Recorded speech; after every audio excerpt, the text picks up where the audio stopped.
নামাজের মধ্যে তাশাহুদ পড়ার সময় তর্জনী আঙ্গুল উঁচু করার বিধান কি? বাড়ির পুকুরে মানুষ নানান ধরনের নাপাক জিনিস ফেলে থাকে, সেখানে অজু করার বিধান কি? রুকু করার সময় কাপড় টাকনুর উপরে উঠে গেলে নামাজ হবে কি? নামাজের নিয়ত কিভাবে করব? নামাজে তেলাওয়াতে ভুল হলে কি সেজদা দিতে হবে? মাগরিবের সময় ঘুমিয়ে বা শুয়ে থাকা বা খাওয়ার বিধান সম্পর্কে জানতে চাই। খাটের উপর দাঁড়িয়ে নামাজ পড়া যাবে কিনা? নামাজে সানা পড়তে ভুলে গেলে নামাজ হবে কিনা? নবজাতকের বমি কাপড়ে লাগলে নামাজ হবে কিনা? অতীতের গুনাহ কিভাবে পানা চাইব? মৃত ব্যক্তির উদ্দেশ্যে মসজিদে মিষ্টি দিলে কি কোনো সওয়াব হবে? কোন কাজ করলে পরিবারে অশান্তি দূর হবে ও আর্থিক সচ্ছলতা ফিরবে? কোরআন মজিদ কি শুয়ে শুয়ে পড়া যাবে? অজুর সময় ঘন দাড়ির ভেতর পানি কিভাবে পৌঁছাতে হবে? মৃত মানুষ ভুল করে থাকলে আমরা তাকে মাফ করে দেই, কিন্তু আমরা ভুল করে থাকলে মৃত মানুষ কিভাবে মাফ করবে? ব্যাংকে ডিপিএস করা কি হালাল হবে? স্বপ্নে সহবাস করতে দেখলে গুনাহ হবে কিনা? একা নামাজে একামত দেওয়া জরুরি কিনা? প্রচণ্ড শীতে ফরজ গোসল প্রয়োজন পড়লে কি কোনো ছাড় রয়েছে? যে ঘরে সূরা বাকারা পড়া হয় সে ঘরে জিন শয়তান প্রবেশ করতে পারে না, এটা কি সঠিক? মৃত মানুষকে দাফন করার পর কবরের ওপর নারিকেল পাতা রাখা হয়, এটার বিধান আছে কি? আর বিলম্ব না করে চলুন আপনাদের যে প্রশ্নগুলো ইতিমধ্যে আমাদের কাছে চলে এসছে সেগুলোর উত্তর দিয়ে আমরা শুরু করি। নাহিদ নোমান জানতে চেয়েছেন কোন কাজ করলে পরিবারে অশান্তি দূর হবে ও আর্থিক সচ্ছলতা ফিরবে? ভাই নাহিদ, এর জন্য আপনাকে আমি পরামর্শ দেব দুটি কাজ সবচেয়ে গুরুত্বের সাথে করার। এক হলো দুরূদ শরীফ আর একটা হলো ইস্তেগফার। এই দুটি জিনিস আপনি বেশি বেশি করে পাঠ করবেন। রাসূল আকরাম সাল্লাল্লাহু আলাইহি ওয়াসাল্লাম হাদিস থেকে বোঝা যায় দুরূদ এটা বেশি বেশি করে পাঠ করলে মানুষের বিপদ আপদ দূর হয়, পেরেশানি থেকে আল্লাহ তাআলা মুক্তি নসিব করেন। ইস্তেগফারের ক্ষেত্রে আল্লাহ তাআলা বলেছেন সূরা নূহের মধ্যে ফাকুলতু আস্তাগফিরু রাব্বাকুম ইন্নাহু কানা গাফফারা ইউরসিলিস সামা আলাইকুম মিদরারা ওয়া ইউমদিদুকুম বিআমওয়ালিন ওয়া বানিন ওয়া ইয়াজআল লাকুম জান্নাতিন ওয়া ইয়াজআল লাকুম আনহারা। আয়াতগুলোর আলোকে অনেক মুফাসসিরিন ইকরাম, অনেক উলামা ইকরাম বলেছেন যে ইস্তেগফার বেশি বেশি করলে আল্লাহ তাআলা রিজিক বৃদ্ধি করেন এবং মানুষের রিজিকের অনটন দূর করেন। অতএব এই দুটি আপনি নিয়মিত করবেন, সেই সাথে আপনি খুব সিরিয়াসনেসের সাথে হালাল উপার্জনের জন্য চেষ্টা করে যাবেন। আল্লাহ তাআলা আপনার সমস্যাকে দূর করে দিন। এরপরে মাসুদ হোসেন জানতে চেয়েছেন প্রতিবন্ধী সন্তান হলে লোক বলে আল্লাহ তার বিনিময়ে তোমাকে ভালো কিছু দান করবেন, এ কথাটা কতটুকু সত্য? ভাই মাসুদ হাসান, এ কথাটা পরিপূর্ণ সত্য। কারণ ইন্না আজামাল জাজা মিন আজমিল বালা, মানুষের জন্য যত বেশি পরীক্ষা আসে বড় আকারে, তার বিনিময়ে সেরকম বড় আকারে আসে। সন্দেহাতীতভাবে কোনো বিকলাঙ্গ সন্তান যদি জন্ম হয়, কোনো প্রতিবন্ধী সন্তান যদি জন্ম হয়, মা বাবার অনেক পেরেশানির কারণ হয়, অনেক কষ্টের কারণ হয়। আল্লাহ তাআলার এই ফয়সালা তিনি মেনে নিয়েছেন, এই বিপদে তিনি ধৈর্য ধারণ করেছেন, এর জন্য তিনি অবশ্যই আল্লাহ তাআলার কাছে বিনিময় পাবেন। কারণ আল্লাহ তাআলা কোরআনে বলেছেন ইন্নামা ইউওয়াফাস সাবিরুনা আজরাহুম বিগাইরি হিসাব, যারা ধৈর্যশীল তাদের বিনিময় আল্লাহ তাআলা বিনা হিসাবে দিবেন। অতএব যারা তাদের এই ধরনের সন্তানের কারণে, সন্তান বিকলাঙ্গ হওয়ার কারণে বা অটিস্টিক হওয়ার কারণে তারা কষ্ট করছেন, স্ট্রাগল করছেন, ধৈর্য ধারণ করছেন, আল্লাহ ফয়সালাকে মেনে নিচ্ছেন, সন্দেহাতীতভাবে তার জন্য আল্লাহর কাছে তারা অফুরন্ত সওয়াব লাভ করবেন। মাহফুজ আহমেদ মুন্না জানতে চেয়েছেন মৃত মানুষকে দাফন করার পর কবরের ওপর নারিকেল পাতা রাখা হয়, এটার বিধান আছে কি? না, মৃত ব্যক্তিকে কবরে দাফন করার পর নারিকেল পাতা রাখার কোনো নির্দেশ কোরআন হাদিসে কোথাও দেওয়া হয়নি। বরং রাসূল আকরাম সাল্লাল্লাহু আলাইহি ওয়াসাল্লাম একটা কবরে তিনি ডাল গেড়েছেন এমনটি পাওয়া যায়, সেটি একটা কবরেই গেড়েছেন। এছাড়া অন্য কোনো কবরে বা সচরাচর সব কবরে তিনি ডাল গেড়েছেন এমনটি পাওয়া যায় না, যার কারণে কবরে কোনো কিছু গাঁটতে হবে এমন কোনো কথা ইসলামের শরীয়ত অনুযায়ী নির্দেশিত নয়। তাহমি আপনি জানতে চেয়েছেন কেউ মারা গেলে তার থেকে কি মাপ চাওয়ার কোনো পথ আছে বা মাপ নেওয়ার কোনো বিধান আছে? বোন তাহমিদা, কেউ যদি মারা যায় তার থেকে মাপ চাওয়ার কোনো পথ আর খোলা থাকে না। তবে যদি আপনি তার কোনো হক নষ্ট করে থাকেন এবং তার কোনো পাওনা আপনার কাছে থেকে থাকে, তাহলে যে জিনিসটি করতে হবে তা হলো আপনি তাকে তার পক্ষ হয়ে আল্লাহর কাছে মাপ চাইবেন এবং তার পক্ষ থেকে দান সাদকা করবেন। কিয়ামতের ময়দানে আল্লাহ রাব্বুল আলামিন কিছু মানুষকে যাদের নেকামল দ্বারা আল্লাহ তাআলা সন্তুষ্ট, আপনি নিজে আল্লাহকে সন্তুষ্ট করার বেশি চেষ্টা করবেন যেহেতু আপনার ত্রুটি আছে, এরকম ব্যক্তিদেরকে আল্লাহ রাব্বুল আলামিন কিয়ামতের ময়দানে তার পাওনাদারদের কাছ থেকে আল্লাহ মুক্ত করে দিবেন। কীভাবে মুক্ত করবেন? পাওনাদারকে আল্লাহ তাআলা জান্নাতের অফার করবেন, করে আপনাকে মুক্ত করে দিবেন। এরকম বিভিন্ন বর্ণনা হাদিস থেকে পাই আমরা। তো সেগুলোকে সামনে রাখলে দেখা যায় যে আপনার করণীয় হলো আল্লাহর সঙ্গে সম্পর্ক এই ক্ষেত্রে আরও বেশি বিল্ড আপ করা, যাতে করে আল্লাহ তাআলা আপনাকে সেখান থেকে উদ্ধার করে দেন। আর সেই সাথে পাওনাদার মারা গেলে তার পক্ষ থেকে দান সদকা করা, দোয়া করা, এগুলো করবেন। এটা যদি হয়, আর অর্থনৈতিক পাওনা ছাড়া অন্য কোনো পাওনা হয়। আর যদি আর্থিক কোনো পাওনা তার থেকে থাকে, তাহলে তার মৃত্যুর পর তার সে পাওনা তার ওয়ারিশ যারা বেঁচে আছেন তাদের কাছে ফিরিয়ে দিতে হবে। এরপর এমডি জায়েদ, আপনি ইউটিউব চ্যানেলে প্রশ্ন করেছেন, রাতে ঘুমানোর আগে তায়াম্মুম করলে কি ওযুর সুন্নত পালন হবে? রাতে ঘুমানোর আগে যদি কেউ তায়াম্মুম করেন, সেক্ষেত্রে অজু করতে তিনি অপারগ অথবা অজু তার জন্য কষ্টকর, সেই ভিত্তিতে তিনি যদি তায়াম্মুম করেন, তাহলে ইনশাআল্লাহ অজুর যে কাজ, পবিত্রতা অর্জনের কাজ, সেটি আদায় হবে এবং সেই সওয়াব তিনি পাবেন ইনশাআল্লাহ। মোহাম্মদ ইফরাত, আপনি এটি থেকে জানতে চাইছেন, চোখে সুরমা লাগানো কি সুন্নাত? আর সুরমা লাগানোর পর যদি অজু করি সুরমার কালার থেকে যায়, এতে কি অজু হবে? আপনার শেষ প্রশ্ন উত্তর আগে দিই। সুরমার কালার যদি চোখে থেকে যায় অজু করার পরেও, তাহলে তাতে অজু হয়ে যাবে, কোনো অসুবিধা নেই। আর চুরমা লাগানো সুন্নাত, জি, সুরমা লাগানো সুন্নাত। সুরমা যেন অরিজিনাল হয়, স্বাস্থ্যসম্মত হয়, ক্ষতির কারণ না হয়, সেদিকটা খেয়াল করা উচিত। তবে সুরমা লাগানো সুন্নাত। রাসূল আকরাম সাল্লাল্লাহু আলাইহি ওয়াসাল্লামের হাদিসে সুরমা লাগানোর কথা স্পষ্টভাবে বর্ণিত হয়েছে।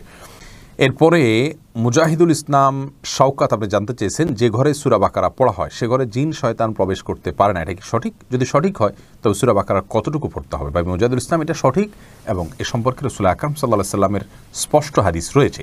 সূরা বাকারা যদি তেলাওয়াত করা হয় কোনো বাসায়, সেখানে জিন শয়তান প্রবেশ করে না। এক্ষেত্রে কতটুকু তেলাওয়াত করবেন? এর উত্তর হলো যে আপনি তেলাওয়াত করতে থাকবেন শুরু থেকে শেষ পর্যন্ত, কোনো লিমিটেশন নাই যে এত আয়াত পড়বেন। যত বেশি পড়বেন, বারবার পড়তে থাকবেন। নিজে পড়তে না পারলে তেলাওয়াত, রেকর্ডকৃত তেলাওয়াত চালু করে রাখবেন। যদি অনেক উলামা একরাম সেটিকে যথেষ্ট নয় বলেছেন, কিন্তু আমরা দেখেছি রেকর্ডকৃত তেলাওয়াত চালু করে রাখলেও বাসা বাড়িতে জিনের উপদ্রব কমে যায়, মানুষ অনেকটা সুরক্ষিত হয়ে যায়, আলহামদুলিল্লাহ। এরপরে আব্দুল্লাহ মাহমুদ জানতে চেয়েছেন ইউটিউব চ্যানেলে, নামাজে তেলাওয়াতে ভুল হলে কি সেজদা দিতে হবে? দেখুন, নামাতে যদি তেলাওয়াতে ভুল হয় তাহলে সেজদা দেওয়ার ব্যাপার নাই। আপনার ভুলটা হয় অর্থ বিকৃত হওয়ার পর্যায়ের ভুল হবে না, তাহলে তো কোনো অসুবিধাই নেই। আর যদি অর্থ বিকৃত হওয়ার মতো ভুল হয়, সেই ক্ষেত্রে আপনি 3 আয়াত বা যতটুকু না পড়লে নয়, এতটুকু পড়ে ফেলেছেন, তারপরে যদি ভুল হয়, তাহলে ইনশাআল্লাহ সেখানে আপনার সালাত হয়ে যাবে। কোনো কোনো ক্ষেত্রে অর্থ বিকৃত হওয়ার মতো ভুল যদি হয়, তাহলে সেক্ষেত্রে আপনার সালাত হবেই না, সেজদা সাহুতে এটি কুলাবে না। এরপরে রাশিদুল ইসলাম শান্ত জানতে চেয়েছেন, প্রচণ্ড শীতে ফরজ গোসল প্রয়োজন পড়লে কি কোনো ছাড় রয়েছে?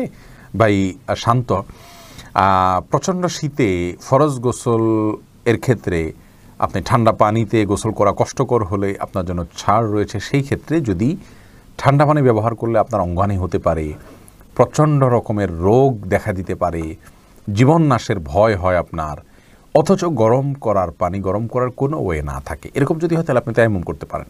এরকম কোনো সিচুয়েশনে যদি পড়েন, এরকম কোনো জায়গায় যদি থাকেন। কিন্তু সচরাচর আমাদের দেশে যে পরিমাণ শীত পড়ে, কিছু যে এলাকাতে পঞ্চগড় ইত্যাদিতে অনেক বেশি শীত পড়ে, সেখানে এরকম কোনো সিচুয়েশন থাকতে পারে। কিন্তু নর্মালি অন্যান্য এলাকাগুলোতে, ঢাকার আশেপাশে বা অন্যান্য জেলাগুলোতে যে পরিমাণ শীত পড়ে, তাতে পানি ব্যবহার করলে অঙ্গহানি হয়ে যাবে বা জীবন হুমকির মধ্যে পড়বে, এরকম পরিস্থিতিতে পড়ার সম্ভাবনা খুবই ক্ষীণ। সেই জায়গা থেকে এটি আমাদের জন্য করা জায়েজ হবে না, অর্থাৎ তায়াম্মুম করে নামাজ আদায় করা জায়েজ হবে না, গোসলই করতে হবে। আর গরম পানির ব্যবস্থা কম বেশ প্রায় বেশিরভাগ জায়গায় আজকাল থাকে, একটু কষ্ট হয়, হয়তো একটু বিব্রতকর পরিস্থিতিতে পড়তে হয়, অন্যরা জেনে যাবে, তাতে কি, আমার তো আল্লাহ তাআলার ফরজ নির্দেশ পালন করতে হবে, যার কারণে এটি আপনার অবহেলা করা যাবে না। নুসরাত জাহান ইমু, আপনি জানতে চেয়েছেন, মৃত ব্যক্তির সামনে আগরবাতি জ্বালানো যাবে কিনা? দেখুন, আগরবাতি মূলত জ্বালানোর নির্দেশ হলো সুঘ্রাণের জন্য। অতএব মৃত ব্যক্তিকে রেখেছেন, তার দেহ থেকে কোনো দুর্গন্ধ আসতে পারে, সেই জায়গা থেকে আপনি সুঘ্রাণ যুক্ত কোনো কিছু ব্যবহার করতেই পারেন, আগরবাতি জ্বালাতেই পারেন। এছাড়া মসজিদে আগরবাতি জ্বালানোর কথা মুরাদুল্লাহ তাআলা বলেছেন। ইমানদারের বাসা বাড়িতে আগরবাতি অথবা ধূপের আপনার ধোঁয়া, এটা প্রজ্বলন করা হবে সুঘ্রাণের জন্য, এটি ভালো, এটি খারাপ কোনো কাজ নয়। তবে মৃত ব্যক্তির জন্য করতেই হবে এমন কোনো বিষয় নয়। মোশাররফ হোসেন জানতে চেয়েছেন, নামাজে সানা পড়তে ভুলে গেলে নামাজ হবে কি না? হ্যাঁ ভাই, নামাজ হয়ে যাবে, কারণ সানা পড়া এটা নামাজের জন্য ফরজ বা ওয়াজিব নয়। ফরজ বা ওয়াজিব নয় এমন কোনো কিছু ছুটে গেলে নামাজ হয়ে যাবে, কোনো অসুবিধা নেই। এরপরে ইস্তাব্রো বাণী, এই আইডি থেকে আপনি জানতে চেয়েছেন, খাটের উপর দাঁড়িয়ে নামাজ পড়া যাবে কি না? যাবে, কোনো অসুবিধা নেই। আপনি খাট হোক আর ভূমি হোক ফ্লোর হোক যে কোনো জায়গায় দাঁড়িয়ে সালাত আদায় করতে পারবেন। আপনি স্বাভাবিকভাবে যদি সালাত আদায় করতে অসুবিধা না হয় তাহলে সেক্ষেত্রে কোনো অসুবিধা নেই। হ্যাঁ, কোনো খাটের উপরে দেখা যায় যে ম্যাট্রেস বা ফোম থাকার কারণে অনেক দূর ডেবে যায়, যার কারণে রুকু সিজদায় তিনি ব্যালেন্স রাখতে পারেন না এবং সুন্দরভাবে সালাত আদায় করতে পারেন না, সিজদা সঠিকভাবে করতে পারেন না। এরকম যদি হয় তাহলে সেক্ষেত্রে তার জন্য খাটে দাঁড়িয়ে সালাত আদায় করা উচিত হবে না। এটা কমপক্ষে মাকরু হবে, অপছন্দনীয় হবে, তবে সালাত হয়ে যাবে। যেহেতু সালাত স্বাভাবিকভাবে করতে তার অসুবিধা হয়, শরীরে ব্যালেন্স ঠিক রাখতে পারে না, রুকু সিজদা যথাযথভাবে করতে অসুবিধা হয় এবং মনোযোগও ব্যাঘাত সৃষ্টি হয়, যার কারণে এরকম জায়গায় সালাত আদায় করা উচিত নয়। আর যদি এতটা নরম না হয় তাহলে সেক্ষেত্রে সাধারণ খাটে বা চকিতে সালাত আদায় করতে কোনো অসুবিধা নেই। আয়েশা আহমেদ, আপনি ইউটিউব চ্যানেলে প্রশ্ন করেছেন বিয়ের ক্ষেত্রে ছেলে বা মেয়ের ছবি দেখা যাবে কি না। দেখুন, ছেলে বা মেয়ের ছবি দেখা যাবে বিয়ের ক্ষেত্রে শর্ত সাপেক্ষে। আর সে শর্ত হলো ছেলে মেয়ের ছবি দেখবে, তার কোনো বাবা অভিভাবক বা অন্য কাউকে দেখাবে না এবং দেখার পরে ঠিক মুছে ফেলবে নিজের কাছ থেকে, এবং মেয়েও ছেলের ছবি দেখবেন এবং সেটি ফিতনায় পতিত হয়, ছবি দেখে বাজে চিন্তা হয় বিবাহ ছাড়া আগ পর্যন্ত, সেই সুযোগ যেন না থাকে সেজন্য এটি রিমুভ করে ফেলবেন। এই শর্ত সাপেক্ষে এটি দেখা জায়েজ রয়েছে সম্পূর্ণ বিয়ের নিয়ত যখন পাকাপাকি হয়ে যাবে তখন। আর আজকাল যেমন হয়, আল্লাহ মাফ করুক, তথাকথিত অবৈধ প্রেমের ক্ষেত্রে অনেকে বলে যে আমার বিয়ের নিয়ত আছে সেজন্য আমি দেখছি, আপনি দেখেই যাবেন, এ অধিকার আপনাকে দেওয়া হয়নি। আপনি এক নজর দেখতে পারেন শুধুমাত্র জানার জন্য, বাস এটুকু, এরপরে আপনি সেটার কন্টিনিউ করতে পারবেন না। এই শাহাদাত হোসেন সবুজ, আপনি জানতে চেয়েছেন স্ত্রীকে গর্ভবতী অবস্থায় সহবাস করা যাবে কি না। জি, স্ত্রী গর্ভবতী থাকলে সে অবস্থায় সহবাস করাতে কোনো নিষেধাজ্ঞা নেই। সন্তা ইসলাম জানতে চেয়েছেন যে ব্যক্তি আল্লাহর 99 নাম মুখস্থ রাখবে সে জান্নাতে যাবে, এই কথাটি কতটুকু সত্য। বোন সন্তা এই সম্পর্কে হাদিসে একটি কথা রয়েছে, নবী সাল্লাল্লাহু আলাইহি ওয়াসাল্লাম বলেছেন ইন্না লিল্লাহি তাসআমাতে সাইনা ইসমান, নিশ্চয় আল্লাহ তাআলার 99টি নাম রয়েছে, যেই নামগুলোকে যদি কেউ সংরক্ষণ করেন, এই সংরক্ষণ করার একটা অর্থ হলো মুখস্থ করা, আর একটা অর্থ হলো যে এই সংরক্ষণ করার মানে হলো এগুলোর অর্থ বুঝে আল্লাহ তাআলার এই গুণগুলোকে বিশ্বাসে আনা, যেটি আমাদের ঈমানের জন্য অবিচ্ছেদ্য অংশ, করতেই হবে, সেই বিশ্বাস লালন করা। এভাবে যদি কেউ সংরক্ষণ করেন সার্বিকভাবে তিনি জান্নাতে যাবেন, এরকম একটি হাদিস রয়েছে। এরপরে জান্নাতুল ফেরদাউস আপনি জানতে চেয়েছেন অসুস্থতা থেকে মুক্তি লাভের জন্য রোজা মানত করা যাবে কি না।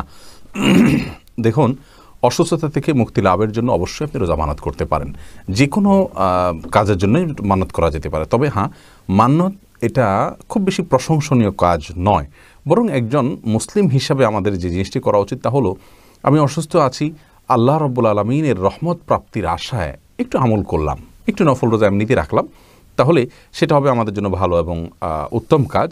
কিন্তু যদি আমাদের অসুস্থতাজনিত কারণে আল্লাহ রাব্বুল আলামিনের কাছে এভাবে মানত করি, আল্লাহ আপনি সুস্থ করে দিন, আমি রোজা রাখবো, তাহলে সেটা জায়েজ আছে, কিন্তু এভাবে না করে আগে থেকে রাখা উচিত। মানত করে কোনো কিছু আদায় করা কেমন যেন আল্লাহকে শর্তের মধ্যে ফেলা, যে আল্লাহ এটা আপনি করে দেন তাহলে আমি রোজা রাখবো। তার চাইতে আগে রোজা রাখুন এবং রোজা রেখে আল্লাহর কাছে প্রার্থনা করুন যাতে আল্লাহ আপনাকে সুস্থ করে দেন। বাকি মানত করা জায়েজ আছে, কোনো অসুবিধা নেই। মাহমুদুল হাসান ভূঁইয়া আপনি জানতে চেয়েছেন আল্লাহুম্মা ইন্নী আউযু বিকা মিন আযাবিল কবরি, দোয়ায়ে মাসুরা, এটা দোয়ায়ে মাসুরার জায়গায় পড়া যাবে কি না, নাকি দোয়া মাসুরা পড়ে তারপর এটা পড়তে হবে। দেখুন, দোয়ায়ে মাসুরা অর্থাৎ শেষ বৈঠকে আমরা দোয়ায়ে মাসুরার জায়গায় যে আল্লাহুম্মা ইন্নী যালামতু নাফসি যুলমান কাসীরা পড়ি, এই জায়গায় রাসূল আকরাম সাল্লাল্লাহু আলাইহি ওয়াসাল্লাম থেকে আরও বিভিন্ন দোয়া বর্ণিত রয়েছে, যেমন আল্লাহুম্মা ইন্নী আউযু বিকা মিন আযাবিল কবরি ওয়া মিন আযাবিন নার ওয়া মিন ফিতনাতিল মাহইয়া ওয়াল মামাত ওয়া আউযু বিকা মিন শাররি ফিতনাতিল মাসীহিদ দাজ্জাল। এই দোয়া আমরা পড়তে পারি, এটিও হাদিসে রয়েছে। আপনি চাইলে আল্লাহুম্মা ইন্নী যালামতু নাফসি যুলমান কাসীরা ওইটার সাথে এটা পড়তে পারেন, আর চাইলে এটা শুধুমাত্র এটা পড়তে পারেন আল্লাহুম্মা ইন্নী যালামতুর পরিবর্তে, সেটিও জায়েজ রয়েছে।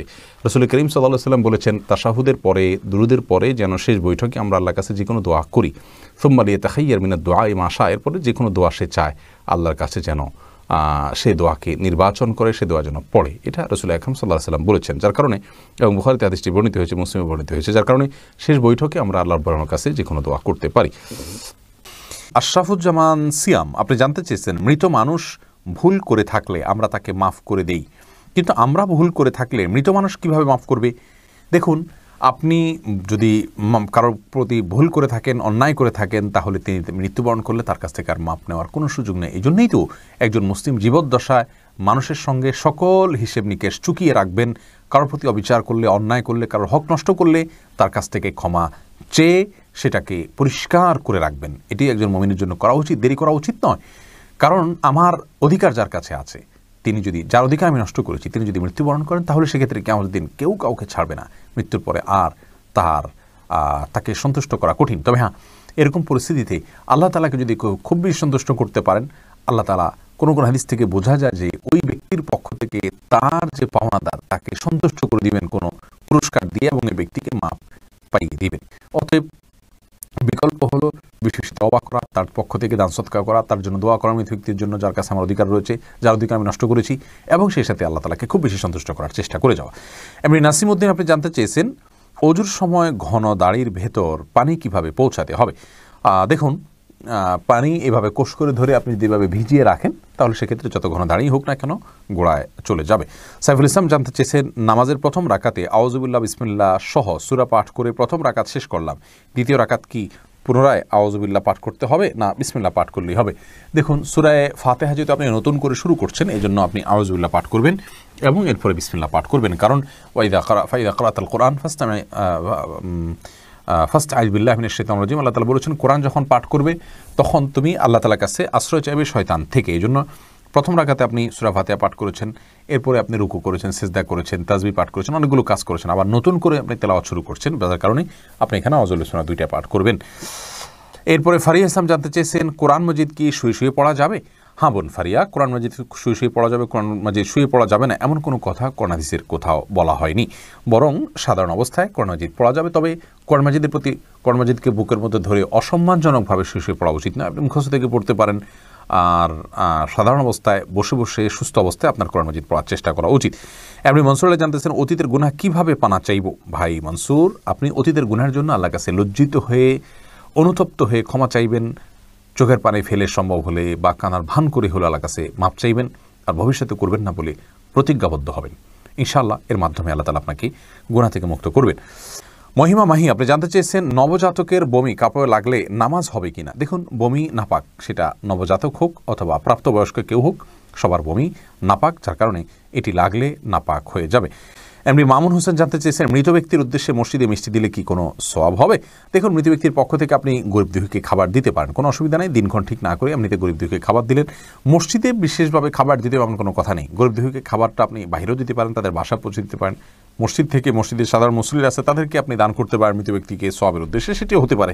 কিন্তু এটিকে আমাদের দেশে যেরকম সিস্টেম বানিয়ে নিয়েছে এমন মানুষ, যে কেউ মারা গেলে মসজিদে মিষ্টি পাঠানো, জিলাপি পাঠানো, মুসল্লিদেরকে খাওয়ানোর জন্য, এরকম কোনো নির্দেশ, আলাদা পার্টিকুলার নির্দেশ ইসলামে দেওয়া হয়নি। তবে হ্যাঁ, গরিবের পক্ষ, এই মৃত ব্যক্তির পক্ষ থেকে আমরা সাদাকা করতে পারি, তারই অংশ হিসাবে খাদ্যদান হতে পারে, সেটি গরিব অসহায় মানুষকে প্রাধান্য দিয়ে দেওয়া উচিত। মসজিদে না দিয়ে আপনি সেটি যদি বস্তিতে দেন, গরিব মানুষের বাসা বাড়িতে দেন, সেটি আরও বেশি সওয়াবের কারণ হবে ইনশাআল্লাহ। সুজন মুখতার, আপনি জানতে চেয়েছেন ইউটিউব চ্যানেলে স্বপ্নে সহবাস করতে দেখলে গুনাহ হবে কিনা? না, এর কারণে কোনো গুনাহ হবে না, কারণ এটি বান্দার ইচ্ছার দিন কোনো বিষয় নয়, বান্দার ইচ্ছাধীন বিষয় নয়, এমন বিষয়ের জন্য আল্লাহ তাআলা বান্দাকে পাকড়াও করবেন না। এরপরে এমডি রায়হান সিদ্দিকী, আপনি জানতে চেয়েছেন মাগরিবের সময় ঘুমিয়ে বা শুয়ে থাকা বা খাওয়ার বিধান সম্পর্কে জানতে চাই। দেখুন ভাই রায়হান, মাগরিবের পরে এশার আগে শোয়ার ব্যাপারে হাদিসে নিষেধাজ্ঞা রয়েছে। নবী সাল্লাল্লাহু আলাইহি ওয়াসাল্লাম অপছন্দ করতেন এই সময় শোয়াটাকে, যার কারণে মাগরিবের পরে শোয়া উচিত নয়।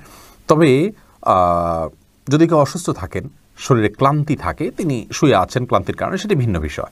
কিন্তু সাধারণ অবস্থাতে এই সময় ঘুমানো নিষেধ, কারণ এই সময় ঘুমাইলে আপনার এশার সালাত তরক হয়ে যেতে পারে। তাছাড়া সকাল এবং সন্ধ্যার সময়গুলো আল্লাহকে স্মরণ করার সময়, জিকিরের সময় যেন এই সময় ঘুমিয়ে কাটাবেন না। শুধু সামান্য একটু শুয়ে থাকা, এটা ভিন্ন বিষয়, এটা ইনশাআল্লাহ নিষেধাজ্ঞার আওতায় পড়বে না। এরপরে এমডি সালমান ইসলাম জানতে চেয়েছেন নামাজের নিয়ত কিভাবে করব? আপনি কোন নামাজ পড়ছেন, আপনার মাথায় যদি সেটি থাকে তাহলে আপনার নিয়ত আছে, বাস। নিয়ত মানে ইচ্ছা। মুখে আপনাকে নামাইতুয়ান পড়তে হবে না, কারণ মুখে নামাইতুয়ান পড়া এটা মূলত নিয়ত নয়, এটা নিয়তের কথাটিকে মুখে প্রকাশ করা। ইসলাম আমাদেরকে সেটি বাধ্য করেনি। এরপরে রোজি আহমেদ জানতেছেন রুকু করার সময় কাপড় টাকনুর উপরে উঠে গেলে নামাজ হবে কি? দেখুন, রুকু করার সময় যদি টাকনুর উপরে কাপড় উঠে যায় তাহলে সেক্ষেত্রে আপনার মেয়ে মানুষ হিসাবে সামান্য এক ঝলকের জন্য উঠলো, 1 সেকেন্ড 2 সেকেন্ডের জন্য উঠলো, তাতে গুনাহ হবে না ইনশাআল্লাহ বিইذনিল্লাহ। এমডি সোহাগ খান জানতেছেন একা নামাজে একামত দেওয়া জরুরি কিনা। জি ভাই, একা নামাজ পড়লেও আপনি যখন একাকী ফরজ নামাজ আদায় করবেন, একামত দিয়ে নামাজ পড়বেন, এই উদ্দেশ্যে কেউ চাইলে আপনার সঙ্গে এসে যোগ দিতে পারে জামাতে। আমরা কিন্তু এটা অনেকেই জানি না। কেউ যদি নামাজ শুরু করে দেন একা একা, তিনি যদি জোরে জোরে তাকবীর বলেন ইমামতের নিয়তে, পরবর্তীতে কেউ এসে তাকে টাচ করে তার পাশে দাঁড়িয়ে জামাতে শামিল হয়ে যেতে পারে, যে কোনো পর্যায়ে, যে কোনো মাঝামাঝি পর্যায়ে এসেও শামিল হয়ে যেতে পারে। তাহলে সেক্ষেত্রে তারা উভয়ে জামাতে সালাত আদায় করার সওয়াব পেয়ে গেলেন। এরপরে সজল শেখ আইডি থেকে আপনি জানতে চাচ্ছেন ব্যাংকে ডিপিএস করা কি হালাল হবে? শুধু ব্যাংকগুলোতে ডিপিএস করা হারাম হবে, যেহেতু সেখানে আপনাকে সুদ দেওয়া হবে, সুদ ভিত্তিক লেনদেনের চুক্তি আপনার সাথে হয়ে যাবে সেজন্য। আর ইসলামী ব্যাংকগুলো যদি হয় তাহলে সেক্ষেত্রে বেশ কিছুটা ছাড় রয়েছে, এবং সেটি কিছুটা কোনো ক্ষেত্রে এটি সন্দেহের মধ্যে পড়বে, শুবহাতের মধ্যে পড়বে, বাকি মৌলিকভাবে অন্য কোনো উপায় যদি কারো না থাকে এটি নাজায়েজ বা হারাম সরাসরি হবে না। তবে অ্যাভয়েড করতে পারলে সেটাও ভালো, যেহেতু সংশয় বা সন্দেহ সেখানেও রয়েছে। দিনের পথিক আইডি থেকে আপনি লিখেছেন বিতরের নামাজ কি সূরা দিয়ে পড়তে হয়? বিতরের সালাতের প্রথম রাকাতে সূরায়ে সাব্বিহিসমা রাব্বিকাল আলা, দ্বিতীয় রাকাতে সূরায়ে কাফিরুন এবং তৃতীয় রাকাতে সূরায়ে ইখলাস কুল হুয়াল্লাহ পাঠ করা এটি সুন্নাহ। নবী করিম সাল্লাল্লাহু আলাইহি ওয়াসাল্লাম বিতরের সালাতের সচরাচর এই সূরাগুলো তেলাওয়াত করতেন, বিধায় আপনি এই সূরাগুলো তেলাওয়াত করতে পারেন বা করার চেষ্টা করা উচিত। শেখ সোহানুর রহমান জানতে চেয়েছেন নামাজের মধ্যে তাশাহুদ পড়ার সময় তর্জনী আঙ্গুল উঁচু করার বিধান কি? এটা সুন্নাত, কেউ না করলে অসুবিধা নেই, নামাজ হয়ে যাবে, কিন্তু সুন্নাত বা মুস্তাহাব।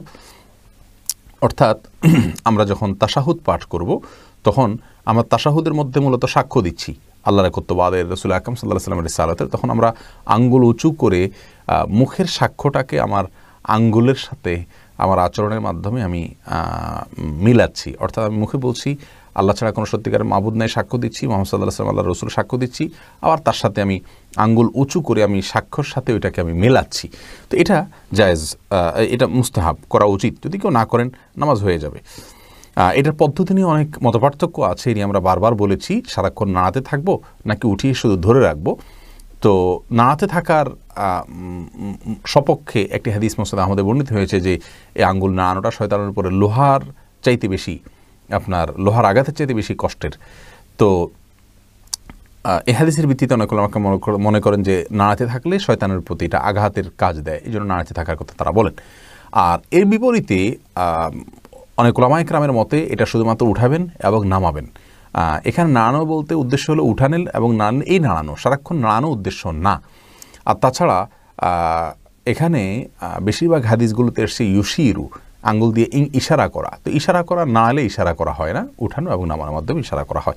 এই দ্বিতীয় মতটা আমার কাছে বেশি শক্তিশালী মনে হয়, অর্থাৎ উঠাবেন এবং নামাবেন। এমডি আরিফ আবার উঠানো নামানোর ক্ষেত্রে অনেকে বলেন আশহাদু বলার সময় উঠাবেন, লা ইলাহা ইল্লাল্লাহ বলার সময় নামা ফেলতে হবে, একটু আগের পরে হলে ঈমান থাকবে না। এগুলো সম্পূর্ণ ভিত্তিহীন কথা। সোহেল রানা আপনি প্রশ্ন করেছেন অনেকে বলে স্ত্রী প্রেগনেন্ট থাকলে স্বামী কোনো জীবজন্তু মারতে পারবে না, যেমন মশা, মাছি, ছারপোকা ইত্যাদি, মারলে আগত সন্তানের অমঙ্গল হবে, এটা কি সঠিক? না ভাই সোহেল রানা, সম্পূর্ণ ভিত্তিহীন কথা, এবং কোরআন এবং হাদিসে এই ধরনের কোনো কথা নেই। প্রচুর পরিমাণে ভিত্তিহীন কথা এবং প্রপাগান্ডা আমাদের সমাজে প্রচলিত আছে, অনেক কুসংস্কার আমাদের সমাজে প্রচলিত আছে। তার মধ্যে থেকে এটা একটা, স্ত্রী প্রেগনেন্ট থাকলে স্বামীর জন্য কোনো করণীয়, মুরগি জবাই করতে পারবে না, এটা করতে পারবে, এটা করতে, এরকম কোনো কথা নেই, এগুলো সম্পূর্ণ বানানো কথা। এমডি শহীদুল্লাহ জানতে চেয়েছেন জনৈক ব্যক্তি বলেছেন ফরজ সালাতের পর মুনাজাত না ধরে বসে থাকলে অহংকার করা হয়, আসলে কি তাই? না ভাই শহীদুল্লাহ, ফরজ সালাতের পরে রাসূল করিম সাল্লাল্লাহু আলাইহি সাল্লাম মুনাজাত ধরতেন এরকম কোনো হাদিস আমাদের জানা নেই যে ফরজ সালাতের পরে তিনি মুনাজাত ধরতেন। বিভিন্ন হাদিস থেকে ইশারা ইঙ্গিতে জোড়াতালি দিয়ে এই জিনিসটাকে প্রমাণ করার চেষ্টা করা হয়। সালাতের মতো এত কমন একটি ইবাদত, নিয়মিত যেটা 5 বার আদায় করতে হয়, সেখানে রাসূল আকরাম সাল্লাল্লাহু আলাইহি সাল্লাম সালাম ফেরানোর পরে যদি হাত তুলে থাকেন, হাত তুলে মুনাজাত করে থাকেন, তাহলে সেটি অবশ্যই হাদিসের কিতাবগুলোতে আসবে। সেরকমটি কোনো হাদিসের কিতাবগুলোতে বর্ণিত হয়নি। অতএব কেউ যদি হাত না তোলেন তাকে অহংকারী বলা এটা মূর্খতা ছাড়া আর কিছুই নয়। সুন্নাহ অনুসরণ করলে অহংকারী হবে কেন? এরপরে আরাফাত বাপ্পি আপনি জানতে চেয়েছেন বাড়ির পুকুরে মানুষ নানান ধরনের নাপাক জিনিস ফেলে থাকে, সেখানে অজু করার বিধান কি? ভাই আরাফাত, বাড়ির পুকুরে যদি নাপাক জিনিস ফেলা হয়, পুকুর যদি অনেক বড় হয়, তাহলে সেক্ষেত্রে যেই জায়গাটাতে নাপাক আছে তার আশেপাশের পানিগুলো নাপাক ধরা হবে, কিন্তু অপর প্রান্তের পানিগুলো পাক ধরা হবে।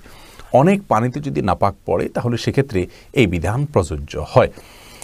বিধায় এটা নিয়ে আপনার হেজিটেশন করার কোনো কারণ নেই। আপনার রুচিতে না কুলালে আপনি সে পানি ব্যবহার করবেন না, ভিন্ন কথা। কিন্তু শরীরের দৃষ্টিকোণ হলো বড় পুকুর বা বড় কোনো পানির আপনার পুকুর হোক, নদী নালা হোক, এরকম কিছু যদি হয় তাহলে সেক্ষেত্রে ওই পুকুরে কোনো এক প্রান্তে নাপাক পড়লে ওই জায়গা নাপাকটার আশেপাশের পানিগুলো নাপাক হিসেবে বিবেচিত হবে, বাকিগুলো পাক থাকবে।